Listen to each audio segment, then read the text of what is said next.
Bonjour, merci d'être là en ce dimanche de Pâques où nous voulons célébrer ensemble, mais en même temps en étant séparés, la résurrection du Seigneur Jésus. Je suis conscient que nos habitudes sont chamboulées hein, en cette journée spéciale, mais je suis privilégié que vous me fassiez une place dans votre maisonnée pour vous accompagner dans les prochaines minutes. Finalement, on est pas mal bien chez vous. Laissez-moi vous regarder un petit peu, là. Bon, cache-toi pas, Benoît, je sais que tu es là. Et Alexandre, tu peux t'approcher un petit peu. On va se parler ce matin. Je vais te parler en particulier. Et oh, bonjour, toi aussi, je suis content que tu sois là. Toi aussi, salut. Je vois qu'il y en a qui sont habillés en mou. C'est correct. Non, c'est une blague. Évidemment, je ne vous vois pas, mais je suis content quand même. Je suis conscient que vous êtes là et merci d'être là. Je vais en profiter tout d'abord pour faire une petite annonce et vous encourager à respecter à la lettre les consignes qui nous sont données par nos gouvernements. On pourrait être tenté en cette journée spéciale de faire un petit apport, de passer un petit peu à côté des consignes pour se réunir comme on a l'habitude de le faire en famille. Mais résister à cette tentation. Rappelez-vous que ce n'est pas des impacts spirituels qui sont en jeu, mais ce sont la vie des gens qui nous entourent, peut-être la vie de tes parents, de tes grands-parents qui est en jeu. Donc, respectez les consignes, restez isolés, appelez-vous, appelez-les vos parents, vos grands-parents, prenez un temps ensemble à distance, mais respectez les consignes, s'il vous plaît. Il se passe quelque chose de spécial présentement avec tous ces événements dans notre société. Et prions pour que ça reste, même après le temps de crise actuel. Nous prions pour un réveil dans la francophonie. Pourquoi est-ce qu'il n'arriverait pas, justement, à cause d'événements comme ceux-ci? Donc, prions ensemble pour que ce soit le cas. J'aimerais vous proposer cette semaine de faire un petit survol des dernières heures de notre Seigneur, mais à travers principalement la plume de l'évangéliste Matthieu. Et plus particulièrement encore, nous allons regarder un petit peu les mouvements de foule. Ça va nous sortir un petit peu de notre isolement social, de suivre une foule. Mais avant de commencer, on va prendre le temps de rire un petit peu ensemble. Cette semaine, j'ai trouvé deux images des mignons. Vous connaissez les mignons, c'est bien populaire chez nos jeunes. Et j'ai trouvé ces deux images très pertinentes. Alors, voici un petit peu à quoi la première a l'air. Je vais vous la laisser lire.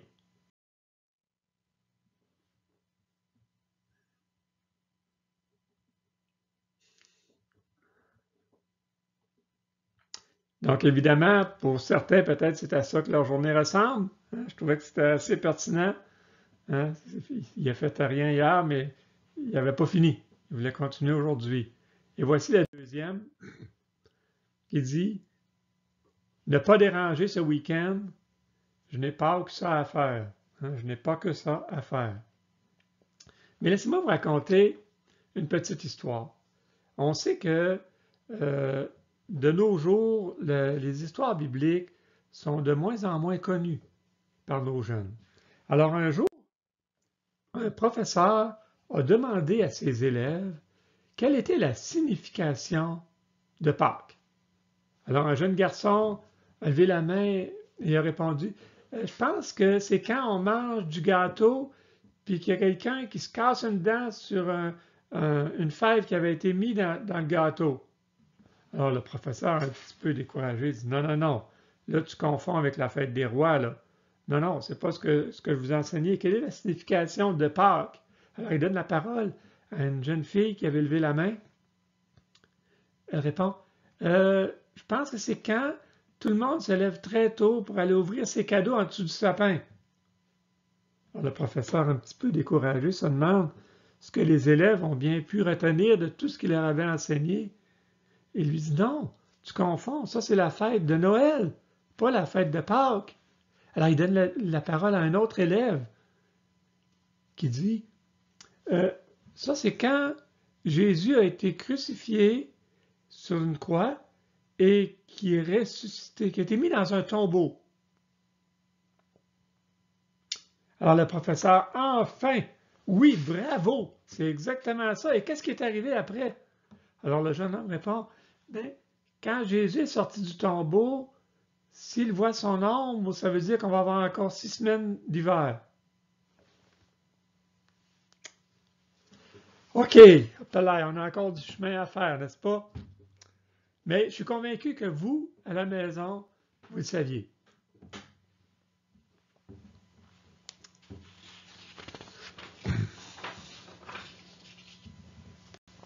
Maintenant, laissez-moi vous raconter une histoire un petit peu plus sérieuse. Ça va être notre histoire de la semaine.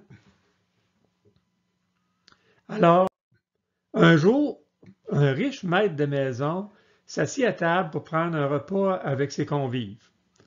Évidemment, comme la photo nous le montre, il y avait plusieurs services, donc c'était un repas quand même très copieux. Et au fur et à mesure que le repas était servi, il y avait plusieurs serviteurs qui desservaient les assiettes sur la table.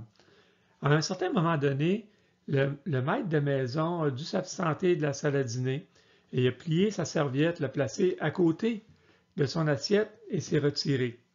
Alors, un serviteur qui était tout nouveau dans la maison est arrivé pour prendre l'assiette du maître. Et un plus expérimenté l'a empêché. Non, non, il ne faut pas l'empêcher, il ne faut pas prendre son assiette. Alors le jeune lui demande, oui, mais pourquoi il est parti? Non, non, il dit à cause de la serviette. C'est à cause de la serviette? Oui, oui. Il dit, parce que s'il avait lancé sa serviette à côté de son assiette, on aurait su qu'il avait terminé. Mais parce qu'il l'a plié et bien placé à côté de son assiette, nous savons qu'il va revenir, qu'il n'a pas terminé son repas.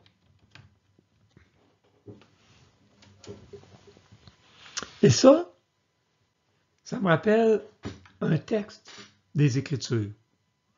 Vous vous rappelez, lorsque le tombeau a été trouvé vide, c'est un texte de l'Évangile de Jean, et ça nous dit, Jean 26, donc Simon-Pierre, qui le suivait, arriva et entra dans le sépulcre.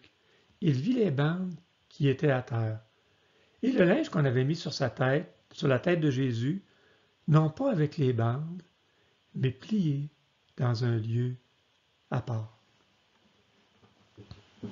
Ça nous rappelle que notre Maître n'en a pas fini, qu'il va revenir, qu'il va revenir.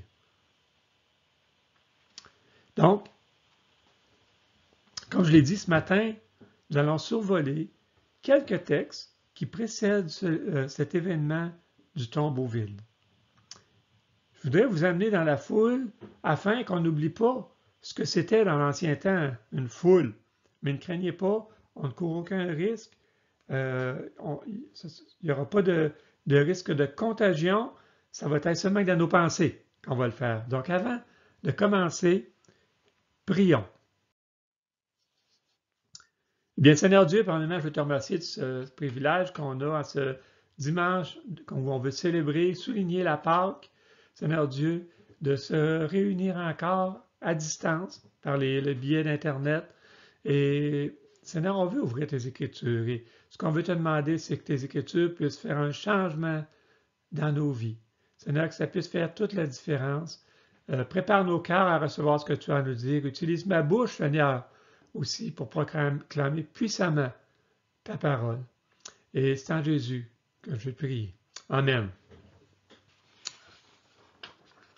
Donc, le premier groupe que je voudrais qu'on considère, c'est ceux qui crient Hosanna. Donc, dans Matthieu, chapitre 21, les versets 7 à 9.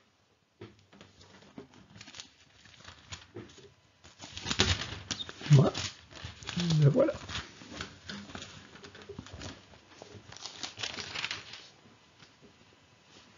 Donc, les amenèrent l'ânesse et l'ânon,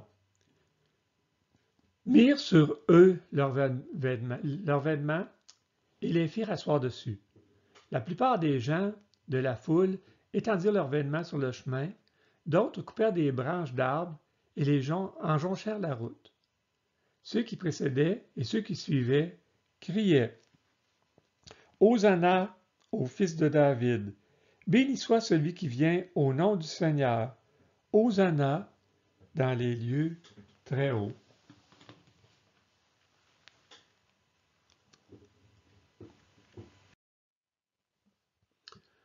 Donc, parmi les gens qui se trouvaient dans cette foule, bon, évidemment, il y avait les disciples de Jésus, dont faisaient partie les 12 apôtres, okay?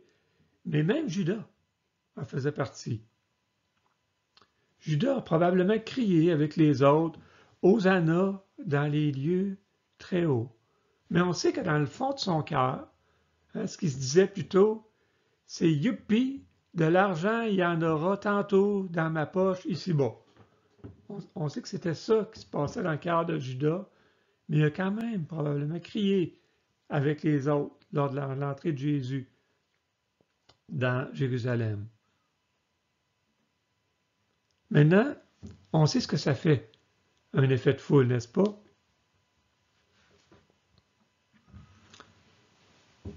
Un jour, Suzy et moi, pour notre 20e anniversaire de mariage, sommes allés à Paris en voyage. C'était pendant la semaine de relâche, et rassurez-vous, c'était il y a bien des années, donc ce n'est pas dernièrement, là.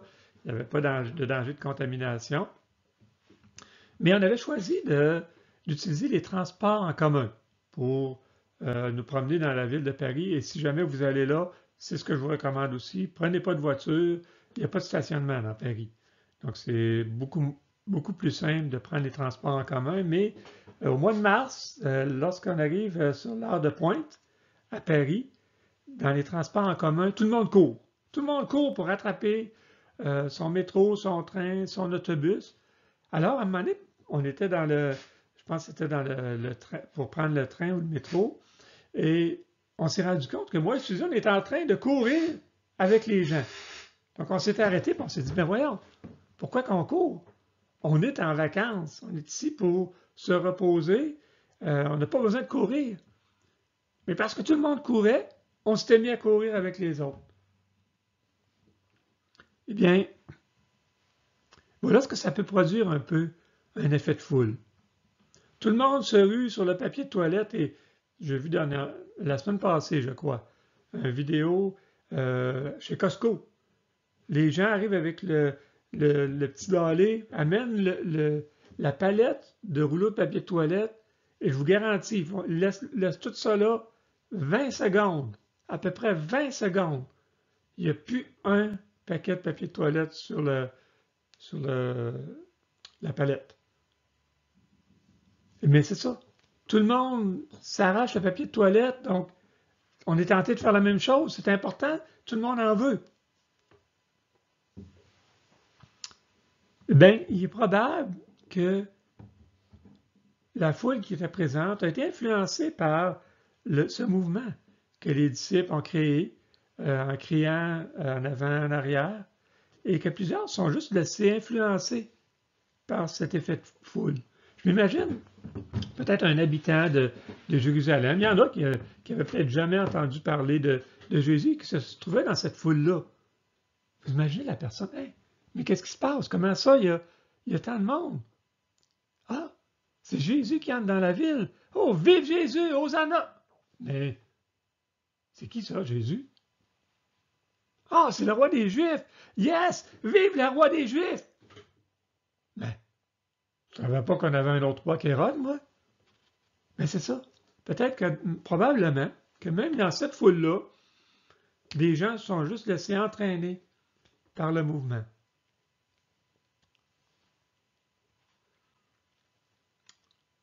Vous savez que dans une foule, il y a beaucoup d'émotivité. Les gens deviennent émotifs et suivent juste le courant de ce qui est en train de se passer. Mais un roi qui entre dans une ville, ça peut aussi être troublant. voire même inquiétant. Quelles sont ses intentions? C'est un roi. C'est un roi qui entre dans la ville. Est-ce qu'il vient pour nous anéantir ou pour nous faire grâce? On a déjà fait la remarque que parce que Jésus est entré sur le dos d'un âne, eh bien, ça l'annonçait qu'il venait en paix, qu'il venait pour faire grâce, finalement. Donc ça, c'était le premier groupe. Le deuxième groupe que je veux qu'on considère, c'est ceux qui sont venus arrêter Jésus. Et ça, c'est dans le texte de Matthieu 26. Matthieu, chapitre 26, et le verset 47 à 50.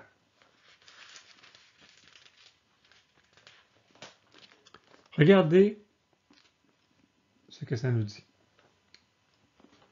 Comme il parlait encore, voici Judas, l'un des 12, arriva et avec lui une foule nombreuse, armée d'épées et de bâtons, envoyés par les principaux sacrificateurs et par les anciens du peuple. Celui qui le livrait leur avait donné ce signe. Celui que je baiserai, c'est lui, saisissez-le. Aussitôt, s'approchant de Jésus, il dit « Salut Rabbi » et il le baisa. Jésus dit, donc au verset 50, « Mon ami, ce que tu es venu faire, fais-le. » Alors ces gens s'avancèrent, mirent la main sur Jésus et le saisirent. C'est quand même spécial.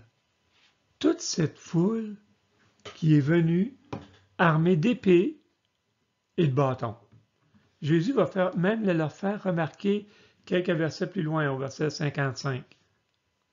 Car jamais Jésus n'a jamais usé de violence. À part peut-être, il y a quelques jours dans le temple, il avait chassé les vendeurs, vous vous rappelez, il s'est fait un fouet avec des cordes. Mais ça, c'était pour chasser les animaux. Il devait chasser les animaux du temple. Il est vrai aussi qu'il y était plusieurs disciples autour de lui.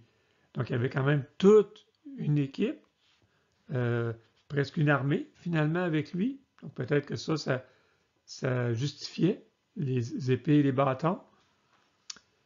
Mais en même temps, quelques heures auparavant, Jésus avait demandé aux apôtres, aux disciples, de s'armer d'épées. Ils avaient dit qu'ils en avaient 2 avec eux. Probablement que Judas était au courant aussi. Donc ceux qui étaient venus arrêter Jésus avaient probablement des bonnes raisons de craindre, de venir arrêter Jésus. Après tout, ils venaient arrêter le roi des Juifs. Celui qui était envoyé par le Seigneur de surcroît. Donc ils avaient de bonnes raisons d'être dans la crainte et de prendre des épées et des bâtons. Le troisième groupe que je veux qu'on considère, ce sont ceux qui crient « Crucifie-le ». Tournez avec moi maintenant dans Matthieu 27, versets 20 à 25.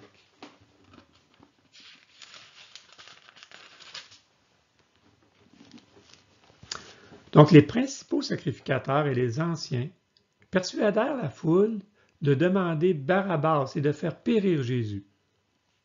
Remarquez bien, persuadèrent la foule ici. Le gouverneur, prenant la parole, leur dit « Lequel des 2 voulez-vous que je vous relâche ?» Ils répondirent « Barabbas. » Pilate leur dit « Que ferai-je donc de Jésus qu'on appelle le Christ ?» Tous répondirent « Qu'il soit crucifié. » Le gouverneur dit « Mais quel mal a-t-il fait ?» Et ils crièrent encore plus fort « Qu'il soit crucifié. » Pilate, donc au verset 24, voyant qu'il ne gagnait rien, mais que le tumulte augmentait, prit de l'eau, se lava les mains en présence de la foule et dit, « Je suis innocent du sang de ce juste. Cela vous regarde. » Et tout le peuple, remarquez bien les termes, tout le peuple répondit que son sang retombe sur nous et sur nos enfants. Tout le peuple, de façon unanime, a dit que son sang retombe sur nous et sur nos enfants. Donc, une chose étonnante ici, c'est que les leaders religieux ont réussi à convaincre, à persuader toute la foule de demander la libération d'un criminel, donc Barabbas, et la condamnation d'un innocent, ici Jésus. Ils ne les ont pas contraints, ils les ont persuadés. Remarquez aussi que fort probablement, plusieurs des gens qui étaient présents à ce moment-là étaient aussi là, quelques jours auparavant, dans la foule qui criait « Hosanna » au fils de David. Vous avez déjà retrouvé au milieu d'une foule, par exemple, lors de l'allocution d'un politicien. Ça nous est arrivé, nous, il y a quelques années, à Granby, et on s'est rendu compte que dans la foule, le parti politique avait placé des animateurs de foule, des influenceurs, pour créer un mouvement de foule dans un sens ou dans l'autre. Donc souvent, à ce moment-là, c'était de crier le nom du politicien lorsqu'il arrivait devant pour créer de l'émoi. Vous savez que c'est aussi ce que souvent les partis dictateurs vont faire lorsqu'un dictateur qui est vraiment pas aimé va mourir. Ils vont placer des pleureurs, des pleureuses dans la foule pour montrer que c'est horrible que cette personne-là est morte. C'est de la manipulation de foule. Et c'est exactement ce qui s'est produit ici. La foule s'est faite manipuler, enfiroiper, comme on disait anciennement. Mais ce qui est le plus troublant, ce sont les paroles que cette foule a prononcées, soulignons-le, unanimement, au verset 25. Que son sang retombe sur nous et sur nos enfants. Et, moi j'aurais peur à leur place. Ils ont demandé que le sang versé du Fils de Dieu leur soit imputé. Je ne sais pas pour vous, là, mais moi, à leur place, j'aurais eu de la misère à dormir après ça. Voilà le troisième groupe, ceux qui crient « Crucifie-le ». Le quatrième groupe que je voudrais qu'on regarde, ce sont ceux qui l'insultent.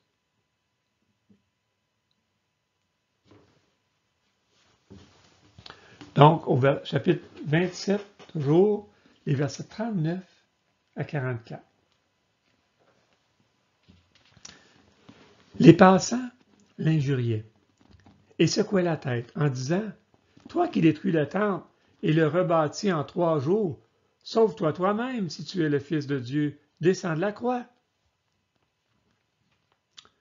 Les principaux sacrificateurs, avec les scribes et les anciens, se moquaient aussi de lui et disaient « Il a sauvé les autres et il ne peut se sauver lui-même.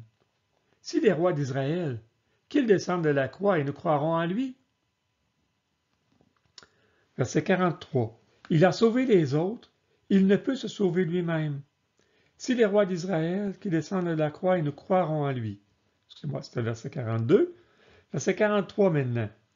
Il s'est confié en Dieu, que Dieu le délivre maintenant, s'il l'aime, car il a dit, je suis fils de Dieu. Les brigands crucifiés avec lui l'insultaient de la même manière.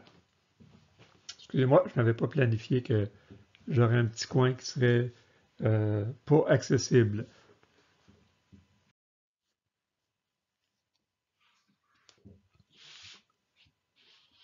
Donc, Jésus avait été crucifié dans un endroit passant, et c'était prévu comme ça, afin que les criminels qui étaient condamnés à ce supplice-là servent d'exemple pour les autres qui auraient envie de suivre ce que eux avaient fait.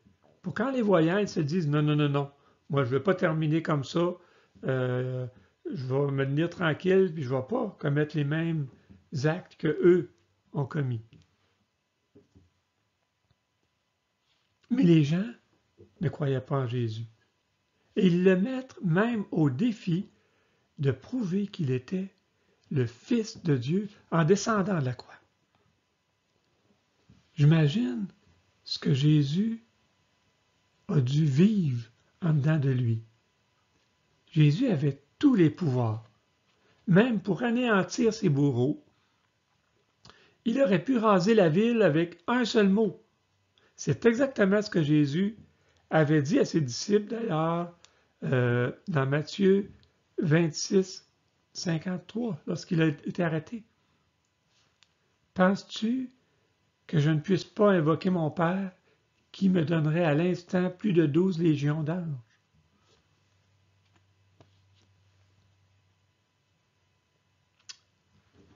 Quand j'étais à l'école secondaire, j'ai été victime d'intimidation.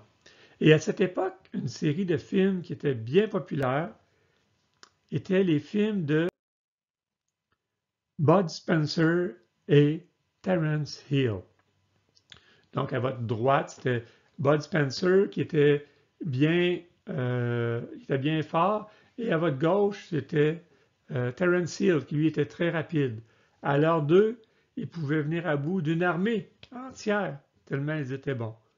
Et j'aurais tellement aimé, tellement rêvé d'avoir une telle capacité pour donner une bonne leçon à ceux qui m'intimidaient, mais je ne l'avais pas.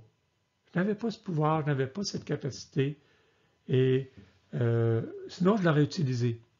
Mais Jésus, lui, avait ce pouvoir, avait cette capacité, et il a plutôt choisi de leur pardonner, de les sauver, de les aimer.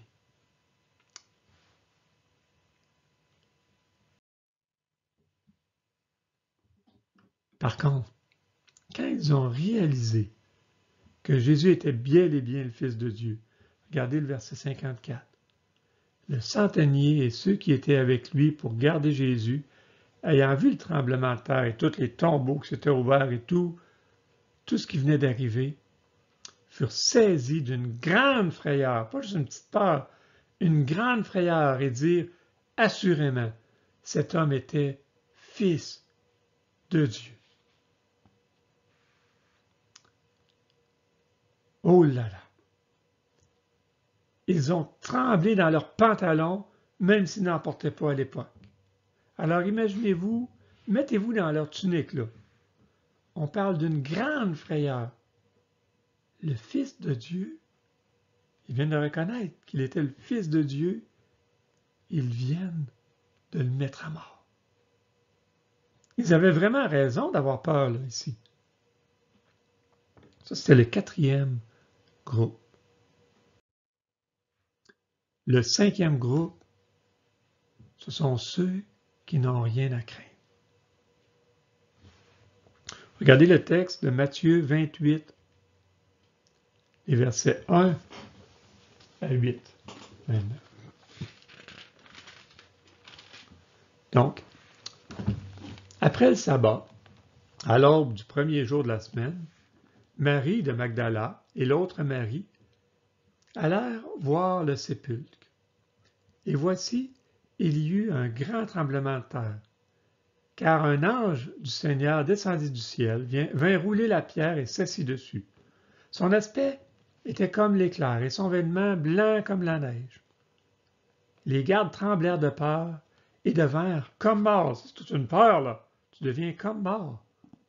Mais l'ange prit la parole et dit aux femmes, pour vous, en ce qui vous concerne, là, pour vous, ne craignez pas, car je sais que vous cherchez Jésus qui a été crucifié. Il n'est point ici. Il est ressuscité comme il vous l'avait dit.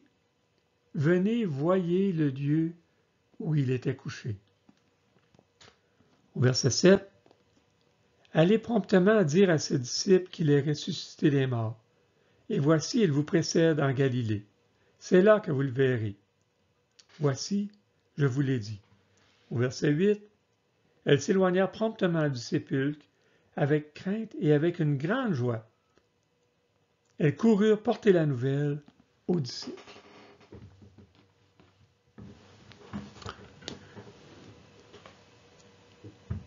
Il y a un petit détail qui est très important ici, dans les paroles que l'ange a prononcées. C'est quand il dit « pour vous », en ce qui vous concerne, vous autres, là. Pour ceux qui sont dans les 4 autres groupes, ben eux ont de bonnes raisons d'être dans la crainte. Un terrible jugement pèse sur eux.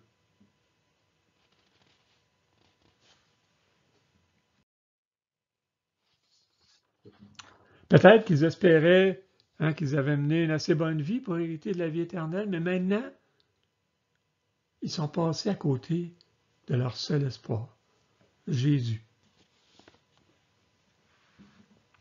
Si ces dames ici présentes n'ont pas à craindre, c'est qu'elles sont du bon côté de la clôture, qu'elles sont dans le bon camp, dans le bon groupe de personnes, celui qui a placé sa confiance en Jésus seul pour leur salut.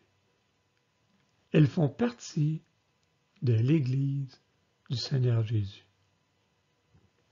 Bon, la nature humaine étant ce qu'elle est, les femmes sont retournées à la maison quand même avec une certaine crainte. Il faut comprendre qu'elles avaient vécu beaucoup d'émotions, elles avaient vu des choses incroyables. C'est pas tous les jours qu'on voit un ange resplendissant comme celui-là, qui n'est pas illustré d'ailleurs sur notre photo, notre image. Mais en même temps, elles sont rentrées aussi à la maison avec une grande joie, ce qui nous dit la fin du verset 8. Si l'Église du Seigneur Jésus-Christ n'a plus à craindre, il n'en est pas autant pour les autres qui ont toutes les raisons du monde finalement d'être saisis de frayeur, de trembler comme les gardes ici, même d'être comme morts tellement ils ont peur. Si vous avez mis quelqu'un à mort, bon, il est mort, vous n'avez plus à le craindre. Un mort, c'est pas bien dangereux. Mais l'ange annonce ici que Jésus est vivant. Rappelez-vous du linge qui couvrait son visage. Il nous rappelle que non seulement Jésus est vivant, mais qu'il revient. C'est là ce que nous voulons nous rappeler en cette journée de Pâques. Cette journée de la résurrection de Jésus. Oui, celui qui a été mis à mort est maintenant bel et bien vivant et il revient. Alors, dans quel camp es-tu aujourd'hui? Un seul camp a raison de ne pas être dans la crainte. Un seul camp peut être rassuré par la résurrection de notre Seigneur. Est-ce que tu en fais partie? Peut-être que tu vas dire, ben non, ça c'est il y a 2000 ans, je n'étais pas présent à ce moment-là. Ouais, peut-être que tu n'étais pas dans la foule, parmi la foule qui s'est laissée peut-être influencer, crier Hosanna. Mais quand tu arrives dans un mouvement de foule, ça peut être des événements, lors d'une funéraille, lors d'un mariage, peut-être lors de la fête de Pâques, la fête de Noël. Et là, tu es ému. Et là, tout d'un coup, tu veux louer le Seigneur, mais en dehors de ce temps-là, non, ça ne fait pas aucune différence dans ta vie. Peut-être que tu vas dire, ouais, mais là, je n'étais pas là, moi, pour aller arrêter le Seigneur. Mais quand tu lis, quand les gens te parlent de la vie de notre Seigneur Jésus-Christ, comment est-ce que tu réagis? Est-ce que tu auras envie, si tu étais là, de l'arrêter à cause des propos qu'il a prononcés peut-être en se déclarant qu'il était le chemin, la vérité et la vie, que nul ne venait au Père que par lui? Peut-être tu dis non, non, non, ça c'est des propos inacceptables. Et tu aurais été parmi cette foule qui était venue l'arrêter. Peut-être que tu dis non, je n'étais pas parmi la foule qui l'a accusé. Mais lorsque tu réalises que Jésus s'est présenté comme étant lui-même Dieu, est-ce que comme eux, tu ne serais pas tenté de le condamner à mort parce qu'il s'est fait l'égal de Dieu? Est-ce que lorsque tu es justement dans un groupe qui va peut-être dénigrer certains passages bibliques, mettons un exemple comme la création, dire que Dieu a créé le monde, est-ce que tu vas être parmi ceux qui vont dire non, non, non, ça c'est pas vrai, puis on ne peut pas permettre que les gens croient ça? Peut-être que tu dis non, je n'étais pas là lorsque Jésus a été mis en croix. Mais lorsque les gens se moquent de Jésus, lorsque les gens vont bien rire du fait que Jésus a marché sur les eaux, de ce que Jésus a guéri des malades qui n'avaient aucun espoir de guérison, est-ce que tu vas être avec eux, ceux qui vont se moquer, qui vont rire de Jésus? Ou vas-tu être avec le groupe qui cherche Jésus, qui est en train de chercher la face du Seigneur, sa présence, qui va chercher à glorifier, à servir le Seigneur, son Église? Eh bien, pour faire partie de ce groupe-là, Jésus nous a laissé 2 étapes. 2 étapes toutes simples.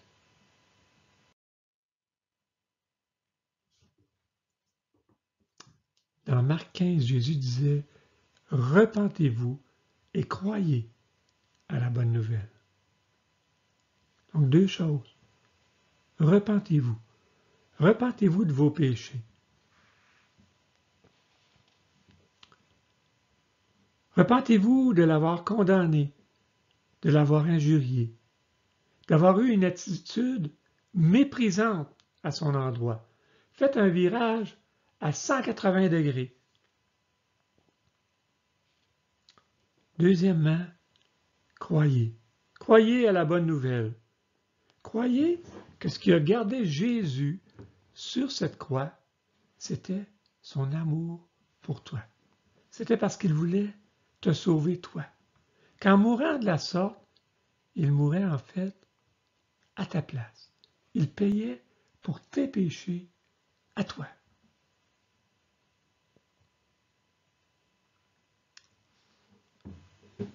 Si tu ne l'as pas encore fait, c'est le temps, aujourd'hui, de le faire, de changer de camp, pour ne plus avoir rien à craindre. Si tu l'as déjà fait, ne crains point.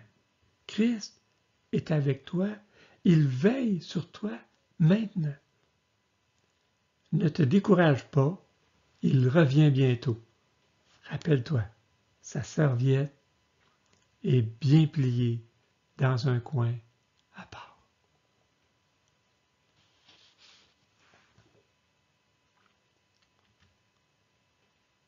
Donc, joyeuse Pâques à tous. Je vais juste terminer par un mot de prière avec vous.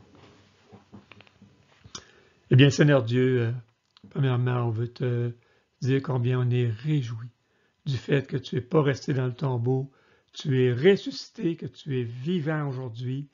Merci Seigneur de ce qu'on peut faire partie de la bonne gang, de la bonne équipe, du bon camp, qu'on peut faire partie de ton Église. Merci de cette grâce que tu nous as accordée gratuitement, Seigneur. Seigneur Dieu, certainement, on te prie à travers ces temps difficiles qu'on puisse passer du bon temps en maisonnée. Seigneur Dieu, même si on ne peut pas se réunir avec la grande famille, console-nous, Seigneur Dieu, donne-nous d'autres moments spéciaux, qu'on puisse prendre le temps de peut-être d'appeler nos parents, nos frères, nos sœurs, nos oncles, nos enfants. Seigneur Dieu, et prendre du temps avec eux à distance. Certainement, garde notre peuple. Seigneur, opère un réveil dans leur cœur et Seigneur, qu'on puisse sortir enrichi de ce temps de quarantaine qu'on vit présentement à l'échelle mondiale. Et c'est en Jésus qu'on veut te prier. Amen. Donc, bonne semaine à tous. Je vous donne rendez-vous la semaine prochaine. On a rendez-vous ensemble et bonne journée, bonne joyeuse Pâques.